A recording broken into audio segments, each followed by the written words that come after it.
मैं अक्सर जब ऑफिस में बैठा रहता हूँ तो कुछ गार्जियन आते हैं और मेरे से बोलते हैं कि सर, मेरा बच्चा जो है काफ़ी मोबाइल देख रहा है। कितना भी समझाइए, कुछ भी कहिए, लेकिन वो मान ही नहीं रहा है। हम मार के, पीट के, समझा के, हर चीज़ करके देख चुके हैं, लेकिन वो मान नहीं रहा। सर, आप ही कुछ कीजिए। आप ही बताइए कि अगर उनका बच्चा, चाहे किसी भी पेरेंट्स का बच्चा, अगर हम हमारे स्कूल में महज 5 घंटे के लिए रहता होगा, लेकिन उनके पास 24 घंटा रहता है, और हमारे पास एक नहीं, हमारे पास हजारों बच्चे हैं, लेकिन फिर भी वो हमसे उम्मीद कर रहे हैं कि हम उनके बच्चों को समझाएं। उनका उम्मीद भी उचित है। मैं इस चीज़ को मानता हूं कि अगर उनका बच्चा हमारे यहाँ, हमारे स्कूल में पढ़ रहा है, तो उनको ये उम्मीद हमसे रखनी होगी और रखनी भी चाहिए। लेकिन मैं उन तमाम पेरेंट्स से कहना चाहता हूँ कि जो लोग 2 साल, 2.5 साल के बच्चों को मोबाइल दे देते हैं, खास करके उस वक्त तो ज़रूर देते हैं जब वो खाना नहीं खाते हैं। खाना खिलाने के लिए बच्चों को मोबाइल देना, मुझे लग रहा है कि एक ट्रेडिशन बनते जा रहा है, एक परंपरा बनते जा रही है कि लोग खाना खाते टाइम मोबाइल देंगे ही देंगे। और मैं उस बच्चे की गलती नहीं, बच्चे को गलत नहीं ठहराता, क्योंकि उस बच्चे की गलती है भी नहीं। अगर वो बच्चा फ़ोन मांग रहा है, खाने के टाइम बोल रहा है कि मम्मी पहले मुझे फ़ोन दो फिर मैं खाऊंगा, तो उसकी गलती नहीं है। क्योंकि हम सबको पता है कि अगर हम 2 साल, 2.5 साल, 3 साल या फिर 10 साल तक के बच्चों को अगर कुछ समझा लें तो समझेंगे नहीं। बच्चे जो है हमारा अनुसरण करते हैं। बच्चे हम क्या बोलते हैं वो नहीं करेंगे, लेकिन हम क्या करते हैं ये जरूर करेंगे। तो आप सभी लोग कमेंट बॉक्स में बताइएगा कि आप में से कितने लोग ऐसे हैं जो खाना खाते टाइम मोबाइल का इस्तेमाल नहीं करते हैं। उम्मीद है कि मुझे 90% लोग ऐसे होंगे जो खाना खाते टाइम मोबाइल का उपयोग जरूर करते हैं। अब आप ही बताइए, अगर हम खुद मोबाइल का यूज कर रहे हैं, अगर बगल में हमारा बच्चा है, तो उस पर क्या असर पड़ेगा, वो क्या सोचेगा। शायद उसके मन में यही चीज चल रहा होगा कि पापा या फिर भैया या फिर चाचा जो भी हों, मोबाइल यूज करें यानी कि अच्छा है, तो यूज कर रहा है।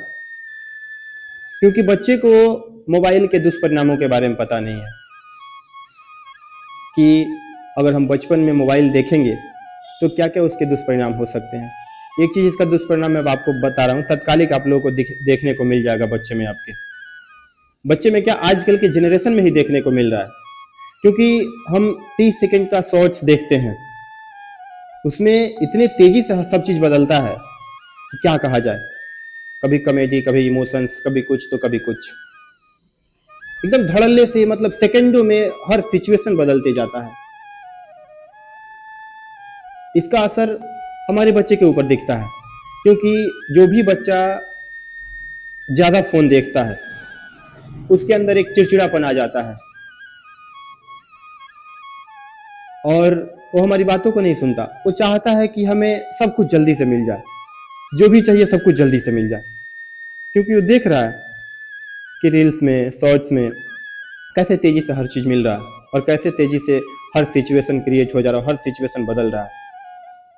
और इसके बाद क्या होता है कि हम तो अपनी आदतों को सुधार नहीं पाते हैं।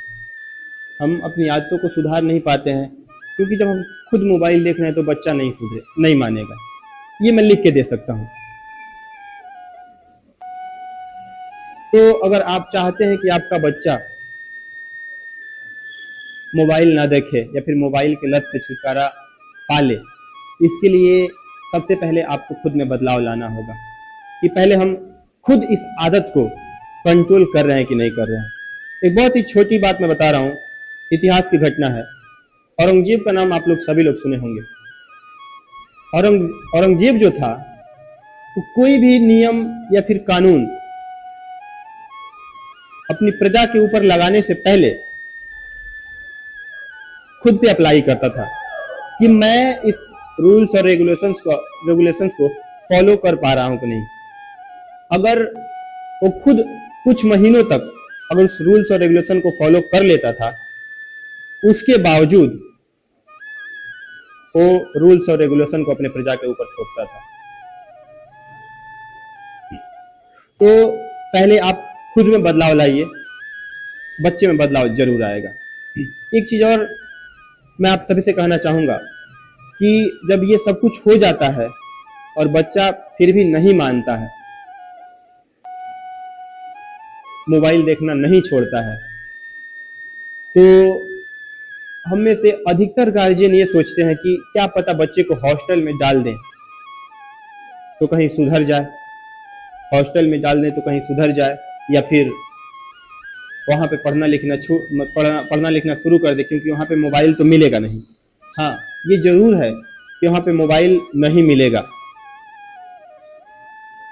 और वो देखना छोड़ देगा, लेकिन देखना वो छोड़ेगा नहीं, कुछ दिन के लिए उसका देखना बंद होगा। लेकिन इसके साथ सबसे जरूरी चीज पता है बच्चे में क्या खत्म हो जाएगी? एक पिता का प्यार क्या होता है, एक माँ की ममता क्या होती है, एक भाई का प्यार क्या होता है, एक बहन का प्यार क्या होता है। इन तमाम रिश्तों से वो अनभिज्ञ हो जाएगा। वो इन रिश्तों को समझ ही नहीं पाएगा, क्योंकि तो बचपन से हॉस्टल में रहा है। उसको तो बस तभी पापा याद आएंगे जब उसको पैसा लेना होगा। और छोटे छोटे बच्चों को मैं देखता हूँ कि लोग क्या करते हैं कि हॉस्टल में डाल देते हैं। आगे चल के वही बच्चा रिश्तों की अहमियत को नहीं समझता कि रिश्ते क्या हैं। मैं आप सभी से एक विनम्र आग्रह कर रहा हूं कि आप अपने बच्चे पे टाइम दीजिए, उसको स्क्रीन का टाइम मत लेने दीजिए। आप अपने बच्चों को टाइम दीजिए। बच्चे अगर खाना खाते टाइम मोबाइल मांग रहे हैं तो उनको कहानियाँ सुनाइए, बच्चों से बातचीत बढ़ाइए, कहानियाँ सुनाइए, उसके सवालों को सुनिए, उसके आंखों में देखकर जवाब दीजिए। उसे लगे कि स्क्रीन से ज़्यादा उसकी बातों की अहमियत है। उसके साथ समय बिताइए, खेलिए, दौड़िए, उसके साथ पेंटिंग कीजिए, उसके साथ मिट्टी में लोटिए। बचपन स्क्रीन से नहीं, साथ बिताए पलों से बनता है। अगर आप चाहते हैं कि आपका बच्चा कल को एक संवेदनशील, समझदार और आत्मनिर्भर इंसान बने, तो फिर आज ही तय कर लीजिए कि आप एक मशीन पाल रहे हैं या फिर आप एक इंसान बना रहे हैं। क्योंकि बचपन को अगर मोबाइल की लोरी में सुला दिया तो बड़ा होकर आपको सिर्फ स्क्रीन ही देखेगा, महसूस नहीं करेगा। उम्मीद है कि आप लोग समझ गए होंगे कि मैं क्या कहना चाहता हूं। और अगर आप सभी को ये वीडियो अच्छी लगी हो तो कमेंट में ज़रूर बताइए। धन्यवाद।